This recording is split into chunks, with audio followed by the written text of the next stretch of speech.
how to close your Afterpay account permanently. So in here, the very first thing that you need to do is make sure you have paid all of the remaining installment balance within the application, right? So after doing that, you can now simply remove all of your cards. For that, tap on your profile icon right here. You'll be able to see billings, tap on that one, or you can also see the payment method. Simply tap on that one, then delete all of your saved payments card there. So after successfully deleting all of your payments card, all you need to do is again tap on your profile icon right here. Then you'll be able to see then you'll be able to see account, tap on that one, then you'll be able to see close account. If you scroll all the way down, and then simply tap on that option in the application, or you can also submit a request through your Afterpay help center online.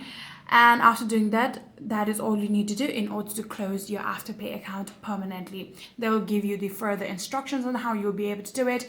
And that is it. If you guys do have any further queries, please let me know in the comment section down below.